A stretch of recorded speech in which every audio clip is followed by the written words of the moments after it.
Hi friends, मैं Ashwin. I hope आप सभी अच्छे होंगे। वर्ड ऑफ द डे का ये सेशन नंबर 173 है और आज हम एक बहुत ही इंपॉर्टेंट वर्ड को पढ़ेंगे एंड दैट इज विथस्टैंड। आइए आगे की स्लाइड में इसी वर्ड विथस्टैंड को डिटेल में जानते हैं। ये जो वर्ड है विथस्टैंड इज अ वर्ब और इसकी जो आगे की फॉर्म्स है वही है जो स्टैंड की है, जैसे कि स्टैंड, फिर स्टूड और फिर स्टूड। तो इसकी आगे की फॉर्म्स क्या है? विथस्टूड, विथस्टूड वर्ब है ये। और इसका मीनिंग क्या है? To be strong enough to stand और होल्ड अगेंस्ट ऑड्स और डैमेज। मतलब इतना मजबूत होना कि आप खड़े रहें, आप पोजीशन को होल्ड करके रखें चुनौतियों के खिलाफ, नुकसान के खिलाफ। मतलब आप गिरे ना, टूटे ना, डैमेज ना हो, डटे रहें, एक तरीके से डट कर सामना करें। So this word is positive, क्योंकि जब आप विथ स्टैंड करते हैं तो कितनी भी एडवर्सिटीज क्यों ना हो, कितने भी ज़्यादा चैलेंजेस क्यों ना हो, आप गिव अप नहीं करते, आप सरवाइव कर जाते हैं, आप विनर निकल के आते हैं। जैसे बहुत तेज तूफान चल रहा हो तो आपने देखा कि एक पेड़ जो है बहुत ज़्यादा झुक गया, आपको लगा ये टूट जाएगा टूट जाएगा टूट जाएगा, and you know what happened? तूफान चला गया, वो पेड़ फिर से सीधा हो गया। यानी कि उस पेड़ ने तूफान के असर को विथ स्टैंड किया, उसका सामना किया, उसके आगे वो टूटा नहीं, गिरा नहीं सर। राइट? ये है विथ स्टैंड का मीनिंग। लिखा है ना, to resist the effects of something. और चूंकि ये पॉजिटिव वर्ड है इसीलिए जो चीज डैमेज करने की कोशिश कर रही है, जिसके खिलाफ ये खड़े होने की बात हो रही है, वो नुकसानदायक है। जैसे अंग्रेजों के खिलाफ इंडियंस ने विथ स्टैंड किया था। Freedom fighters like Mahatma Gandhi, Subhash Chandra Bose ji, Bhagat Singh ji and many others, they withstood the British forces. Right?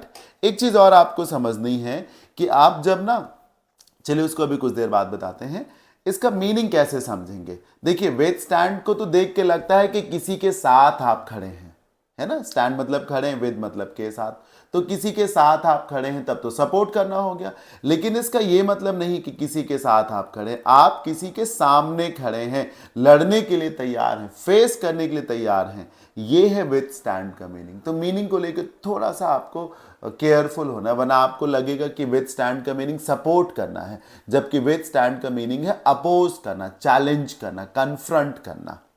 Example देखिए, these buildings have been designed in such a way, in buildings को इस तरीके से डिजाइन किया गया है that they can with stand an earthquake, कि एक अर्थक्वेक से भी लड़ सकती हैं, उसका भी सामना कर सकती हैं, विथ स्टैंड कर सकती हैं। खास बात जो मैं बताना चाह रहा था वो ये कि विथ स्टैंड के बाद कोई प्रेपोजिशन नहीं लगता। जैसे कि आप ये ना सोचे कि विथ स्टैंड लिखा है तो अब आगे फिर अगेंस्ट आना चाहिए, क्योंकि आप एक प्रकार से लड़ रहे हैं किसी से, किसी के खिलाफ ही तो हैं। तो आपका मन कर सकता है विथ स्टैंड अगेंस्ट अर्थक्वेक, लेकिन कोई प्रेपोजिशन विथ स्टैंड के साथ नहीं आता। ये इस वर्ड की एक और सुंदरता है। Example 2, I know I am right so I am ready to withstand criticism of any scale.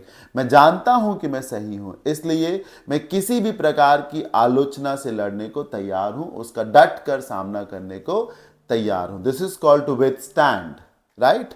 अब जो तीसरा एग्जाम्पल है, it says many small flower plants aren't strong enough to withstand cold and frosty weather. आपने देखा है कि तमाम छोटे छोटे जो पौधे होते हैं वो ठंडियों में खराब हो जाते, सूख जाते हैं, है ना? दे ड्राई आउट। क्यों? क्योंकि वो बहुत ज़्यादा कोल्ड और फ्रॉस्टी यानी जमने वाले वेदर से डट कर मुकाबला नहीं कर पाते, उसके आगे खड़े नहीं हो पाते, उसको चैलेंज नहीं कर पाते, उससे लड़ नहीं पाते हैं। तो ये था word with stand. Synonyms: endure करना, टॉलरेट करना, कन्फ्रंट करना, और देखिए सर्वाइव करना। सर्वाइव का मतलब ही है कि लड़ झगड़ के आप ही जीतेंगे। जैसे कि यूं समझिए कि कोविड ब्रेकआउट हुआ, कितनी ज्यादा तबाही हुई, इसके बावजूद भी कौन जीता? ह्यूमैनिटी जीती ना, कोविड तो हार गया। वी सक्सेसफुली विथस्टूड कोविड-19। रेजिस्ट करना, रोक लेना। एंटोनिम्स में आप घुटने टेक देंगे, हार मान लेंगे, सरेंडर कर देंगे, ईल्ड कर देंगे, गिव इन कर देंगे। आई होप आप सभी को ये वर्ड जरूर समझ में आ गया होगा। कैसा लगा आज का word of the day, content wise और मेरे समझाने के हिसाब से, दोनों में? मुझे कमेंट में जाकर के जरूर बताइएगा। मिलते हैं नेक्स्ट सेशन में। Till then keep learning, bye bye, take care, thank you.